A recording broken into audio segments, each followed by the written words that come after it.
Hi friends, आप देख रहे हैं एक्सीलेंट कोचिंग क्लासेस और मैं हूं शंकर जाट। अंग्रेजी विषय के विभिन्न वीडियो अपन देखते आ रहे हैं। आज मैंने जो वीडियो बनाया है वो कक्षा 10वीं की 2022 की बोर्ड की परीक्षा में जो अंग्रेजी का पेपर आज दिनांक 31 मार्च 2022 को हुआ है उसको हल करने का प्रयास किया है। इसमें कोशिश की है कि अपन ने सभी प्रश्नों के सही उत्तर लिखे हैं, फिर भी बोर्ड द्वारा जारी आंसर की को अधिकृत माना जाए। तो अपन देख लेते हैं आज का इस पेपर का हल। अभी तक अगर आपने हमारा चैनल सब्सक्राइब नहीं किया है तो आप हमारे चैनल एक्सीलेंट कोचिंग क्लासेस को सब्सक्राइब जरूर करें और बेल आइकन को जरूर दबाएं ताकि हमारे आने वाले नए वीडियो का नोटिफिकेशन आपको सबसे पहले मिले। तो हाँ मित्रों, शुरू करते हैं। ये आज 31 मार्च को जो बोर्ड की 10वीं बोर्ड की जो अंग्रेजी की परीक्षा आयोजित हुई है उसका ये पेपर है। ऊपर लिखा हुआ है number of questions 25, number of printed pages 7, AS02 English, और इधर लिखा हुआ है सेकेंडरी एग्जामिनेशन 2020 यानी माध्यमिक परीक्षा 2022 का पेपर है। इंग्लिश लिखा हुआ है टाइम 2 आवर्स 45 मिनट्स, पौना 3 घंटे का ये पेपर है और मैक्सिमम मार्क्स 80, अधिकतम अंक 80 ये लिखा हुआ है। और इसके ऊपर पेपर के ऊपर जनरल जो निर्देश दिए गए हैं वो भी अपन देख लेते हैं। General instructions to the examinees, परीक्षार्थियों के लिए सामान्य निर्देश। Candidate must first write their roll numbers on the question paper compulsorily, roll number सबसे पहले लिखने हैं। All the question are compulsory, सभी प्रश्न अनिवार्य है। Write the answer to each question in the given answer book only, सभी प्रश्नों का जो उत्तर है आंसर बुक में लिखना है। 4 questions having more than 1 part, the answer to those parts are to be written together in continuity, यानी ऐसे प्रश्न जिनके एक से अधिक भाग है ऐसे प्रश्नों का उत्तर भी उनको एक साथ लिखना है। Write the correct serial number of each question as mentioned in the question book, write the correct serial number यानी सही क्रम संख्या लिखिए ऑफ द क्वेश्चन, प्रश्न की mentioned in the question paper, question paper में जो क्रम संख्या दी गई है वही क्रम संख्या आपको लिखनी है। तो ये थे इसके निर्देश। अब देख लेते हैं इसका जो नेक्स्ट क्वेश्चन है वो देख लेते हैं। बोर्ड की परीक्षा में पहला जो क्वेश्चन आया है वो रीडिंग सेक्शन में, सेक्शन ए रीडिंग का है और उसमें पहला क्वेश्चन आया है कि read the following passage and answer the questions, यानी नीचे दिए गए प्रश्नों पैसेज को पढ़िए और प्रश्नों के उत्तर लिखिए। अब ये पैसेज दिया गया है, ये पैसेज अपन को पढ़ना है और इसके नीचे जो भी प्रश्न दिए गए वो उत्तर लिखने हैं उनके। It is my duty to look after the empire and the people, यहाँ से लगाकर लास्ट पढ़ना है। The bhikshu left but Chanakya was worried, the villagers were in trouble, यहाँ तक पढ़ना है और फिर इसके आधार पे इसके नीचे जो प्रश्न दिए गए उनके उत्तर देने हैं। चूँकि अपन परीक्षा दे चुके हैं और अपन ने पैसेज को पढ़ा है तो अपन सीधा आंसर पे आ जाएंगे। इस पहले जो पैसेज दिया गया है उसका पहला क्वेश्चन दिया गया है कि which empire is mentioned in the passage, which empire is mentioned in the passage, यानी इस पैसेज में जो पैसेज ऊपर दिया गया है उसमें कौन से एम्पायर का उल्लेख किया गया है। तो मौर्य एम्पायर, आर्य एम्पायर, तुर्क एम्पायर या मुगल एम्पायर। तो इसमें मौर्य एम्पायर का बार बार जिक्र हो रहा है तो ए आंसर सही है, तो अपन इसमें ए भर देंगे, पहले में ए भर देंगे। दूसरा, how many hours are spend by Chanakya with the public, how many यानी कितने, आवर्स यानी घंटे, आर स्पेंड बिताए जाते हैं बाई चाणक्य, चाणक्य के द्वारा, विद द पब्लिक जनता के लिए, यानी चाणक्य के द्वारा जनता के साथ कितने घंटे बिताए जाते हैं। 2, 12, 10 और 8। तो इस पैसेज में अपन ने पढ़ा है और उसमें आया है 12, तो अपना सही आंसर हो जाएगा 12 यानी बी, तो अपन लिख देंगे B. Question number 3, the duty of Chanakya is to look after, यानी चाणक्य की ड्यूटी है टू लुक आफ्टर देखभाल करना, the robbers, the people, the empire, both B and C. तो अपन ने इस पैसेज को पढ़ा है और पैसेज में क्लियर आया है कि चाणक्य की जो ड्यूटी थी वो the people and the empire, इन दोनों की लुक आफ्टर करना था, देखभाल करना था। तो अपना सही आंसर हो जाएगा बोथ बी एंड सी, यानी अपना सही आंसर हो जाएगा डी। तो ये था अपना क्वेश्चन नंबर 3। क्वेश्चन नंबर 4 देख लेते हैं अपन। क्वेश्चन नंबर 4 दिया गया है write the answers of the following questions, नीचे दिए गए प्रश्नों का उत्तर लिखिए। और इसमें 4th का एक क्वेश्चन दे रखा है कि वो looted the people in the village, यानी वो लूटेड किसने लूटे थे, द पीपुल लोगों को, इन द विलेज गांव में, यानी गांव में लोगों को किसने लूटा था। तो इसमें वू की जगह आंसर हो जाएगा, इस पैसेज में अपन ने पढ़ा है, उसमें आया द रोबर्स, तो इसमें वू की जगह अपन आंसर लिख देंगे द रोबर्स, तो अपना आंसर हो जाएगा the robbers looted the people in the village. फिर इसका बी वाला क्वेश्चन लेते हैं, which freedom is described by Chanakya. Which freedom, which यानी कौन सी, फ्रीडम यानी स्वतंत्रता, इज डिस्क्राइब्ड वर्णन किया गया बाई चाणक्य, चाणक्य के द्वारा कौन सी स्वतंत्रता का वर्णन किया गया है। तो इस पैसेज को अपन ध्यान से पढ़ते हैं, तो इसमें आया है कि freedom of thought and worship, यानी विचार और पूजा की स्वतंत्रता, उपासना की स्वतंत्रता। तो freedom of thought and worship are described या is described in by Chanakya, यानी चाणक्य के द्वारा freedom of thought and worship, ये इसका वर्णन किया गया है। क्वेश्चन नंबर 5 अपन देख लेते हैं, fill in the blanks with appropriate word, खाली स्थान में सही शब्द भरिए। Chanakya was worried as the villagers were, Chanakya बहुत चिंतित था क्योंकि द विलेजर्स वर, ग्राम वाले थे या ग्रामीण थे, ट्रबल या फ्रीडम, तो ग्रामीण जो थे वो ट्रबल में थे, तो अपना सही आंसर हो जाएगा ट्रबल। तो ये था अपना क्वेश्चन नंबर 1।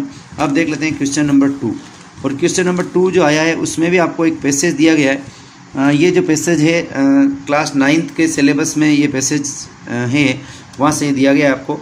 आई वाज, ये आपके लिए अनसीन है, I was born into a middle class Tamil family in the island town of Rameswaram in the erstwhile Madras state, my father Jainulabdeen, और यहाँ से पूरा आपका ये पैसेज चालू हो रहा है और आगे तक जा रहा है। देख लेते हैं आगे। ऑस्ट्री फादर यहाँ से लगाकर लास्ट, मटेरियली एंड इमोशनली, यहाँ तक ये पैसेज खत्म हो रहा है। और इस दूसरे पैसेज के ऊपर पहला क्वेश्चन दिया गया है कि what is the name of the father of the writer. What is the name, क्या नाम है, ऑफ द फादर, पिता का, ऑफ द राइटर, लेखक के पिता का क्या नाम है।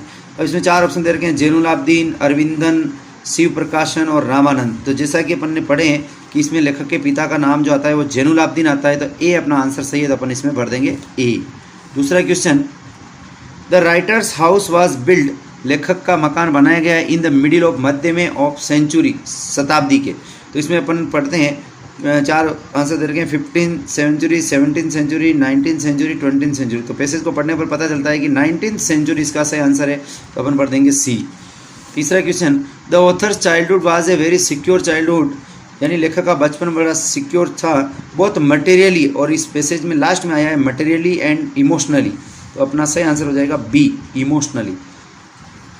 Question number 4, the writer was born, लेखक का जन्म हुआ था in the island town of, यानी तटस्थी आइलैंड, द्वीप वाले कस्बे में, ऑफ कहाँ के, तो होशाहली, पुणे, रामेश्वरम और चित्तौड़गढ़। तो इसमें रामेश्वरम के आइलैंड टाउन में हुआ था, यहाँ सही आंसर भर देंगे सी। वो इज़ एन आइडियल हेल्पमेट, एक आदर्श साथी कौन था, ऑफ द राइटर्स फादर, लेखक के पिताजी का एक आदर्श साथी कौन था, तो लेखक के पिताजी का एक आदर्श साथी जो था वो लेखक की मदर थी, तो अपन लिख देंगे writer's mother. Question number 6, fill in the blanks with appropriate words, रिक्त स्थान में सही शब्द भरिए। I was a short boy with, मैं एक छोटा लड़का था, विथ रादर लुक्स अनडिस्टिंग्विश्ड, इसमें आया है पैसेज में कि अनडिस्टिंग्विश्ड लुक, अस्त व्यस्त दिखने वाला। My father use to avoid all inessential comforts and luxuries, तो माई ऑस्ट्री फादर, सख्त पिताजी, कठोर लहजे वाले पिताजी, तो ऑस्ट्री इसमें भरना है। Write the words from the passage which means the same as, गद्यांश में से वह शब्द लिखिए जिसका समानार्थी शब्द है रिचनेस, रिचनेस कहते हैं अमीर, धन, दौलत, संपदा, तो इसमें आ जाएगा वेल्थ। नेचुरल, प्राकृतिक, और प्राकृतिक के लिए इस पैसेज में शब्द आया इननेट, विजडम आया इननेट, प्राकृतिक या स्वाभाविक के लिए इननेट शब्द आएगा। तो ये था अपना पैसेज नंबर 2 और उसकी क्वेश्चन। अब आता है अपना सेक्शन नंबर 2 है ग्रामर, और इस ग्रामर में क्वेश्चन नंबर 3 आपका आया है कि choose the correct form of verbs, सही फॉर्म भरिए। After I the newspaper I cleaned the room, तो ये इसमें 4 ऑप्शन दे रखे हैं, have read, head read, would read और वाज रीडिंग। तो इसमें अपने को पता है कि आफ्टर आ रहा है और आफ्टर के बाद एक वर्ब की सेकंड फॉर्म आ रही है, तो अपना सूत्र कहता है कि आफ्टर के बाद एक वर्ब की सेकंड फॉर्म आए तो दूसरी हेड प्लस वर्ब की थर्ड फॉर्म आएगी, और हेड प्लस वर्ब की थर्ड फॉर्म बी में आ रही, तो अपना सही उत्तर हो जाएगा B. I my friend yesterday, yesterday आदि पास्ट टेंस को बता रहा है, और पास्ट टेंस आ गया इसका मतलब सेकंड फॉर्म आएगी, तो मीट, और मीट की सेकंड फॉर्म होती है मेट, तो अपना सही आंसर हो जाएगा ए, मेट। I in this school since last 2 years, since last 2 years, और अपना उसमें एडवर्बियल वाला जो अपन ने चैप्टर पढ़ा है उसमें लिखा है कि यदि किसी वाक्य में फोर, सिंस या ऑल के बाद टाइम आए और वाक्य समाप्त हो रहा हो तो उस वाक्य में has have been plus ING आएगा। तो यहाँ आई के साथ हैव बीन और स्टडी का स्टडिंग, तो अपना सही आंसर हो जाएगा शी। इसी तरह अपन लेते हैं question number 4। I usually take breakfast at 8 AM। तो यहाँ आई यूजुअली आ रहा है, तो यूजुअली की वजह से वर्ब की फर्स्ट फॉर्म या फर्स्ट फॉर्म के साथ एस या येस आएगा, लेकिन चूंकि सब्जेक्ट आई है तो आई के साथ फर्स्ट फॉर्म आएगी, इसका मतलब अपना सही उत्तर हो जाएगा टेक। तो ये था क्वेश्चन नंबर 3। अब देख लेते हैं question number 4। Question number 4, change the following sentence into indirect speech. निम्नलिखित वाक्यों को इनडायरेक्ट स्पीच में बदलिए। Naresh said to me I don't believe you. अब नरेश सेड टू को टोल्ड में बदल देंगे तो हो जाएगा Naresh told me. Connective that का प्रयोग करेंगे क्योंकि सिंपल सेंटेंस है, तो अपना आंसर हो जाएगा नरेश टोल्ड मी दैट। फिर आई फर्स्ट पर्सन सब्जेक्ट के अनुसार बदलेगा नरेश, तो नरेश के लिए ही ले लेंगे और डोंट का डिडंट हो जाएगा, यानी फर्स्ट फॉर्म सेकंड फॉर्म में बदलती है। और बिलीव यू सेकंड पर्सन है, ऑब्जेक्ट के अनुसार बदलेगा तो मी हो जाएगा। तो अपना सही आंसर हो जाएगा Naresh told me that he didn't believe me. दूसरा question, my friend said to me did you see the snake. तो माई फ्रेंड पीछे क्वेश्चन है इसलिए सेड टू को आस्क्ड में बदल देंगे, तो माई फ्रेंड आस्क्ड मी। फिर हेल्पिंग वर्ब वाला प्रश्न है तो कनेक्टिव अपन इफ़ यूज़ करेंगे, तो इफ़ और फिर हो जाएगा प्रश्न में इसको हेल्पिंग वर्ब को पीछे ले आएंगे, सब्जेक्ट को आगे ले आएंगे, तो यू सेकंड पर्सन ऑब्जेक्ट के अनुसार बदलेगा तो मी का हो जाएगा आई। और डिड और सी सेकंड फॉर्म में, और सेकंड फॉर्म को जब इंडायरेक्ट बना देंगे तो हेड प्लस थर्ड फॉर्म आ जाएगी, तो यानी हेड सीन हो जाएगा, तो I had seen the snake. तो my friend asked me if I had seen the snake. तो ये था क्वेश्चन नंबर 4। आगे देख लेते हैं अपन क्वेश्चन नंबर 5। क्वेश्चन नंबर 5 में combine the following pairs of sentence. निम्नलिखित सेंटेंस के पेयर को, वाक्यों के जोड़ों को जोड़ना है। Archit Shah his mother he ran to touch her feet. तो इसमें एज सुन एज से जोड़ना, तो एज सुन एज का मतलब जो ही, तो इसमें 2 एक्शन है, तो पहला जो एक्शन होगा उसके साथ एज सुन एज आएगा, तो इसमें हो जाएगा as soon as Archit Shah his mother, यानी जो ही अर्चित ने अपनी माँ को देखा, he ran to touch her feet, तो वह अपने उसके चरण स्पर्श करने के लिए दौड़ा। इसी तरह दूसरा 5वें का दूसरा है कि you should come in uniform. तुम्हें यूनिफॉर्म में आना चाहिए। यू में जॉइन द परेड, तुम परेड में शामिल हो सको। सो देट का मतलब होता है ताकि, तो you should come in uniform, तुम्हें यूनिफॉर्म में आना चाहिए, सो देट ताकि यू में जॉइन द परेड, ताकि तुम परेड में शामिल हो सको। तो ये अपना क्वेश्चन नंबर 5। क्वेश्चन नंबर 6 है कि the people cut the trees without thinking. इसमें चेंज द फॉलोइंग सेंटेंस को पैसिव वॉइस में बदलना है। तो यहाँ द पीपुल सब्जेक्ट है, कट वर्ब है और द ट्रीज ऑब्जेक्ट है, तो ऑब्जेक्ट को आगे लाएंगे तो द ट्रीज, और पीपुल को अनइम्पोर्टेंट सब्जेक्ट है, पीछे लिखने की जरूरत नहीं है। और कट वर्ब की फर्स्ट फॉर्म आ रही है तो पैसिव वॉइस बनाते समय इज एम आर और थर्ड फॉर्म में बदलेगा, तो ट्रीज के साथ आर आ जाएगा और cut, the trees are cut, और पीछे जोड़ दिया विदाउट थिंकिंग, तो इसकी पैसिव वॉइस हो जाएगी the trees are cut without thinking. दूसरा question, he asked me to go and sit on the back bench. He asked me, he subject, asked verb, me object, me को आगे लाएंगे तो आई हो जाएगा। और आस्क्ड सेकंड फॉर्म में तो पैसिव वॉइस बनाते समय वाज वर्ब और थर्ड फॉर्म में, यानी was asked, I was asked, ही को पीछे लाएंगे तो बाय हिम, और फिर ये पूरा जोड़ देंगे to go and sit on the back bench. फिर है question number 7, frame the question, प्रश्न बनाइए to get the following answer, निम्नलिखित उत्तर प्राप्त करने के लिए। आई रेस्पेक्ट माई पेरेंट्स, मैं अपने माता पिता का सम्मान करता हूँ। तो यहाँ वुम, माई पेरेंट्स यानी मेरे माता पिता का, किसका, तो मेरे माता पिता का, तो माई पेरेंट्स इसका आंसर हो जाएगा। तो वुम से इसका क्वेश्चन बना देंगे अपन, वुम डू, और आई का जब प्रश्न बनाएंगे तो यू हो जाएगा, और रेस्पेक्ट, वुम डू यू रेस्पेक्ट, यानी तुम किसका सम्मान करते हो। इसी तरह क्वेश्चन टैग जोड़ना, 8 क्वेश्चन टैग जोड़ना। There is a school in the street, तो इसमें अपन ने सीखा है कि हेल्पिंग वर्ब प्लस आगे क्वेश्चन टैग जो है, अगर सेंटेंस पॉजिटिव है तो क्वेश्चन टैग नेगेटिव हो जाएगा, तो ये पॉजिटिव है तो इज का साथ नोट जुड़ेगा तो इजंट हो जाएगा, और देयर इसका सब्जेक्ट है तो देयर हो जाएगा प्रोनाउन, तो हो जाएगा there is a school in the street, तो यहाँ क्वेश्चन टैग हो जाएगा इजंट देयर। फिर है आपका question number 9, fill in the blanks with appropriate word, सही शब्द भरिए। A book is a book, there is nothing in it. एक बुक की होती है यद्यपि उसमें कुछ नहीं हो, तो ऑल्दो, यद्यपि के अर्थ में ऑल्दो आएगा। फिर आगे my parents as well as my relatives were present there, मेरे माता पिता के साथ साथ मेरे संबंधी भी वहाँ उपस्थित थे। सपोर्टेड मी, जिन्होंने मेरा सपोर्ट किया, तो वूम और वू, तो रिक्त स्थान के बाद वर्ब आ रही है तो अपना जो रिलेटिव प्रोनाउन आएगा वो वू आएगा।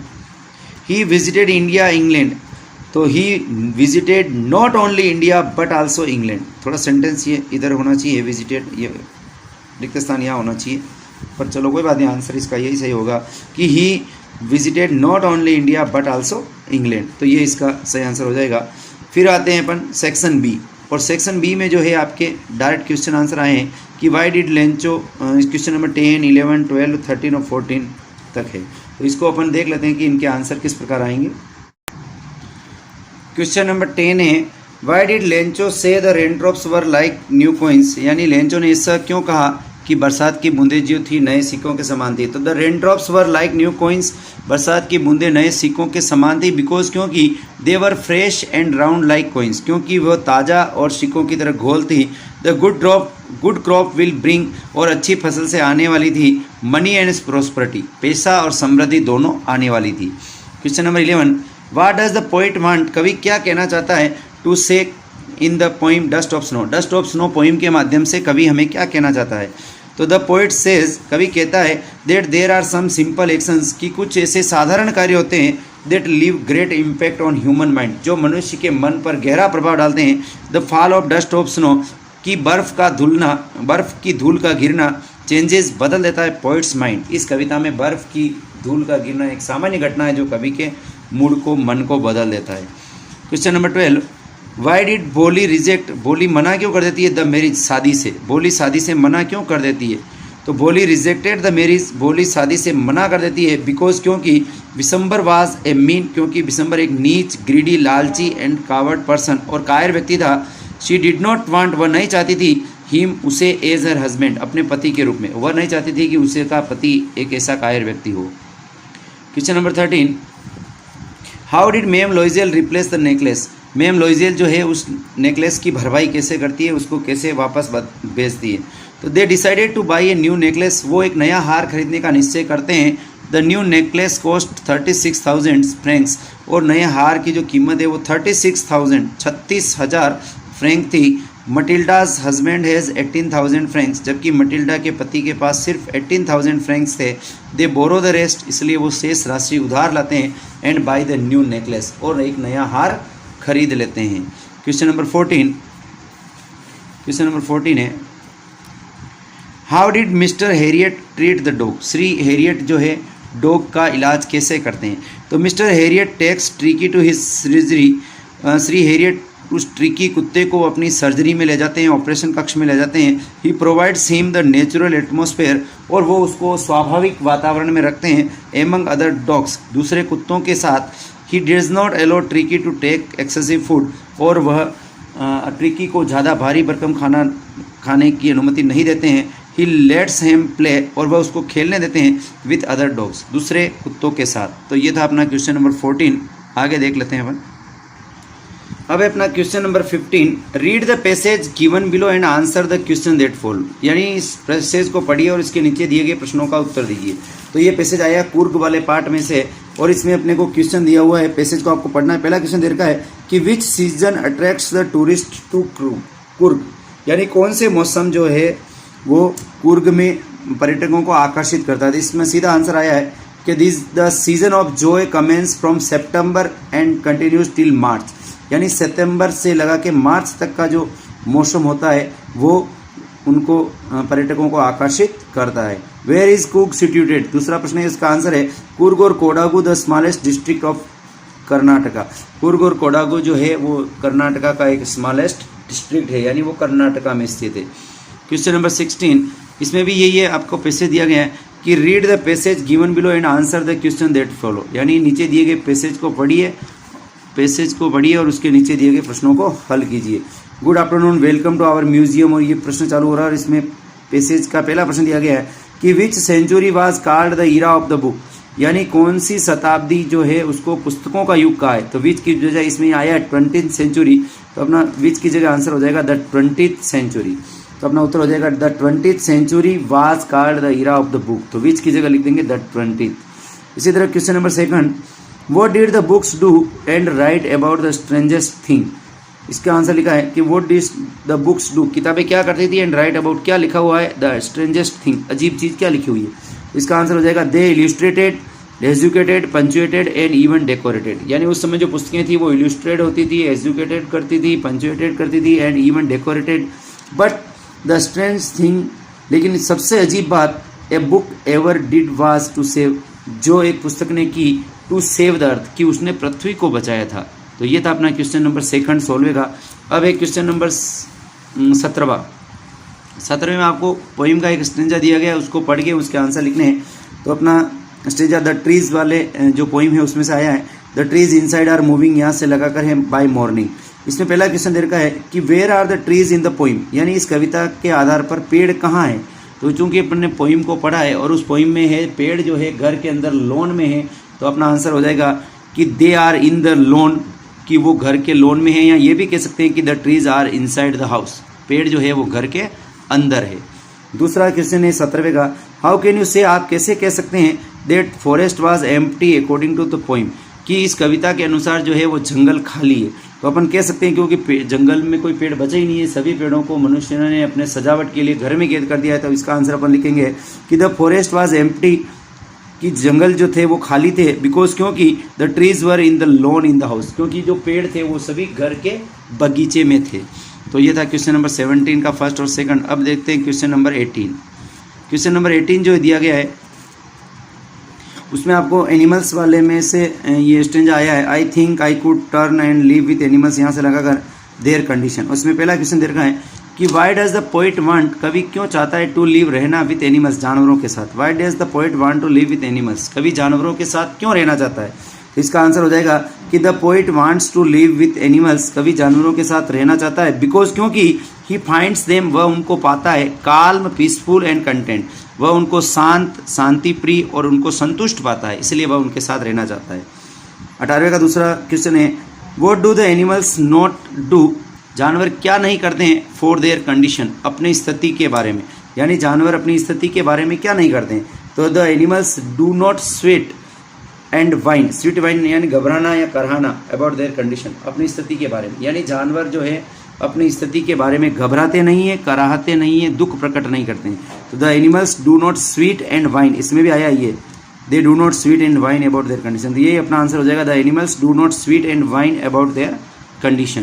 तो ये था अपना क्वेश्चन नंबर 18। आगे देख लेते हैं क्वेश्चन नंबर 19। अब आ जाता है अपने पेपर का सेक्शन सी, और जिसमें लिखा हुआ है answer the following questions in 100 words. ये बड़े प्रश्न हैं और इनका आपको 100 वर्ड में आंसर लिखना है। तो ये अपना पहला 19वां क्वेश्चन है कि what was the forceful thing make the young seagull successful to fly, ये हिज फर्स्ट फ्लाइट में से आया है। How did Mandela's hunger for freedom change his life, ये नेल्सन मंडेला वाले पार्ट में से आया है। तो इन दोनों में से कोई भी एक प्रश्न करना है, इनका उत्तर चूंकि बड़ा होगा तो अपन अभी यहाँ वीडियो में अपन नहीं बता पाएंगे। अगर इसमें से आपको किसी क्वेश्चन के आंसर की ज़रूरत है तो आप कमेंट बॉक्स में ज़रूर बताएं, ताकि आपको पर्सनल उसका आंसर बता दिया जाएगा। Question number 20, draw a character sketch of Wanda, Wanda का चरित्र चित्रण कीजिए। और इसके अथवा में आया है कि how did Anne justify her being a chatterbox in her essay, from the diary of Anne Frank में से आया है। इसी तरह 21, why did the woman in the control centre look strangely at the narrator, the black aeroplane वाले lesson में से आया है। और what was taught by Buddha to Kisa Gotami, ये द सरमन एट बनारस से आया है। इसी तरह क्वेश्चन नंबर 22 आया है कि वो was Griffin and what did he do in the story, Griffin कौन था और वो उसने कहानी में क्या किया।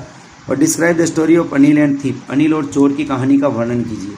तो ये क्वेश्चन नंबर आपके 19 से है, 19, 20, 21, 22, ये जो है 19 से लगा के 22 जो क्वेश्चन है ये आपके निबंधात्मक प्रश्न है और इनका आपको 100 शब्दों में आंसर लिखना है। 3-3 नंबर के क्वेश्चन है, तो इसमें से आपको आपने उत्तर लिखे होंगे। अगर किसी प्रश्न का उत्तर आपको नहीं मिला है तो आप कमेंट बॉक्स में ज़रूर बताएं, ताकि उसका उत्तर जो है आपको बताया जा सके।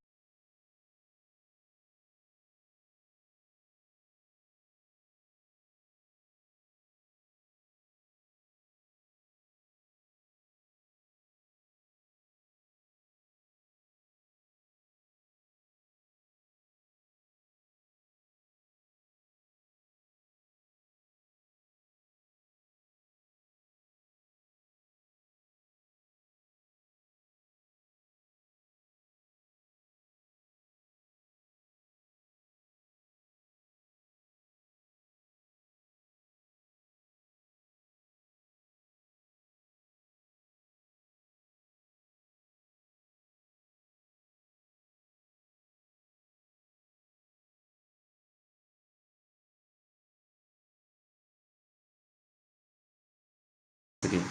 अब आता है सेक्शन डी। सेक्शन डी में अपने 3 क्वेश्चन आएंगे, क्वेश्चन नंबर 23, 24 और 25। तीनों क्वेश्चन 4-4 नंबर के हैं।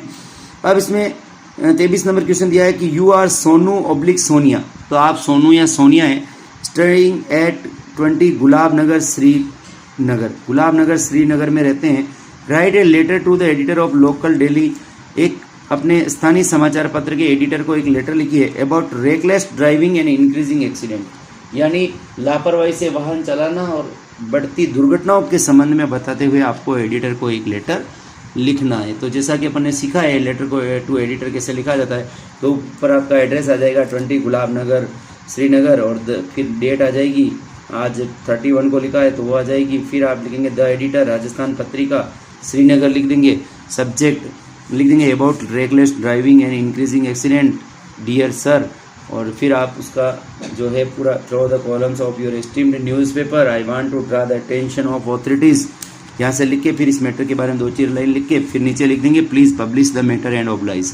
तो इस प्रकार से फिर आप लिख देंगे यूअर्स ट्रूली, और फिर आप अपना नाम लिख देंगे सोनू या सोनिया। तो ये आपका लेटर हो जाएगा। या फिर आप किसके अथवा में ईमेल भी लिख सकते हैं कि write an email to your principal about the incompletion of course maths and science, यानी आपकी मैथ्स और साइंस का कोर्स जो है इनकम्प्लीट है, इसके लिए आपको सूचना देते हुए अपने प्रिंसिपल को एक ईमेल लिखना है you are Sanjay oblique Simmi, आप संजय या सिमी हैं। इसमें आप प्रिंसिपल का एड्रेस लिख दें कि प्रिंसिपल GSSS आपका जो भी स्कूल है वो लिख दें, फिर 2 CC BCC और 2 में लिख दें आप ये प्रिंसिपल GSS आपके स्कूल का नाम, CC को खाली छोड़ दें, BCC खाली छोड़ दें, सब्जेक्ट में लिख दें आप about the incompletion of the course of maths and science, और फिर लिख दें सर, और फिर लिख देंगे with your respect I beg to say that I am Sanjay of class 10th, और फिर आप लिख दें the syllabus of English and maths या the course of maths and science of class 10th is incomplete, और however happily examination are near, और ऐसे आकर के आप पूरा लिख दें और लास्ट में योर्स ओबीडियंटली लिख दें। तो ये आप दोनों में से कोई भी एक क्वेश्चन कर सकते हैं।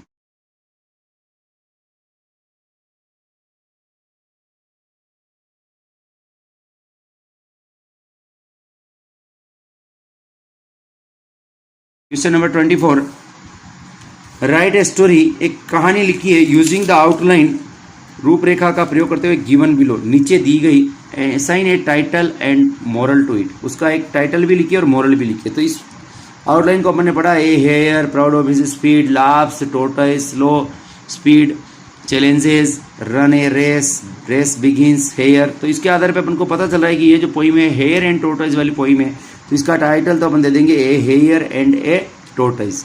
फिर आपको इसके आधार पे आउटलाइन के आधार पे स्टोरी बनानी है। 1-2 सेंटेंस में आपको बता देता हूँ। तो जैसे ए हेयर देर का आप लिख देंगे once there was a hare, फिर देर का प्राउड ऑफ हिज स्पीड, उसको अपनी स्पीड पर घमंड था, तो he was proud of his speed. छोटे छोटे सेंटेंस बताइए। लाफ्स एट द टोर्टोइस, वो कछुए पर हंसता था, तो अपन लिख देंगे ही लाफ्ड एट द टोर्टोइस। तो इस प्रकार आप एक एक शब्द से एक एक सेंटेंस बनाते जाएंगे, आपकी स्टोरी पूरी हो जाएगी। और इसका मोरल जो होगा वो हो जाएगा don't proud of your speed, अपनी गति पर अपनी स्पीड पर गर्व नहीं करें, ठीक है। फिर या फिर ये भी हो सकता है इसका कि slow and steady wins the race, धीरे धीरे किंतु लगातार चलने वाला रेस को जीतता है। फिर इसके अथवा में जो स्टोरी दी गई है उसकी आउटलाइन भी अपन देखते हैं। Old farmer, 4 sons, lazy, quarrelling, farmer made them understand no effect. तो ये इस आउटलाइन को देखने से ये पता चलता है कि ये जो स्टोरी है यूनियन इज स्ट्रेंथ, संगठन में शक्ति है, वो वाली कहानी है। या इसका ये नाम भी दे सकते हैं कि an old farmer and his 4 sons, ये भी दे सकते हैं। तो ये स्टोरी भी आपको इसी प्रकार से डेवलप करनी है। ओल्ड फार्मर से आप सेंटेंस बना देंगे कि once there was an old farmer, 4 sons से आपका सेंटेंस बन जाएगा he had 4 sons, lazy they were very lazy. छोटे छोटे सेंटेंस आप बनाएंगे तो इस प्रकार आपकी ये स्टोरी हो जाएगी। ये दोनों स्टोरी के जो है वीडियो आपको उपलब्ध करवा दिए जाएंगे, लेकिन अब अगर आपको बीच में इनकी आंसर की ज़रूरत है तो आप पर्सनली कमेंट बॉक्स में बताएं ताकि आपको इसका आंसर बताया जा सके। अब लेते हैं अपन क्वेश्चन नंबर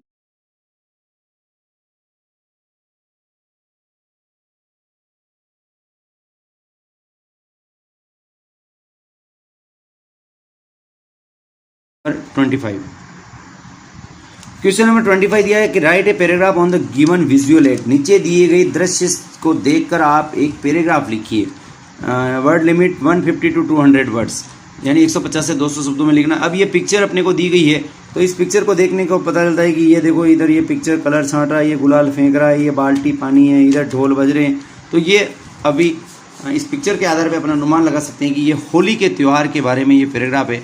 तो अपन इसका टाइटल लिख देंगे फेस्टिवल ऑफ कलर्स होली, रंगों का त्यौहार होली, और इसके बारे में आप जो है 150 शब्दों में पैराग्राफ लिख देंगे।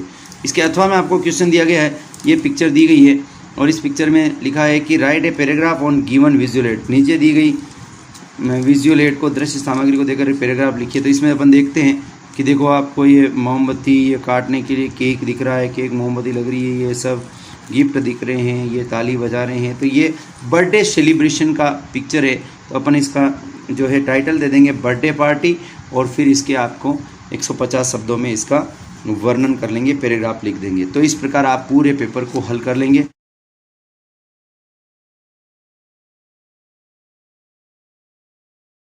तो ये था अपना माध्यमिक बोर्ड परीक्षा सेकेंडरी स्कूल एग्जामिनेशन 2022 इंग्लिश का जो पेपर था, जो आज हुई है 31 मार्च 2022 को, उसका अपन ने आंसर हल किए हैं।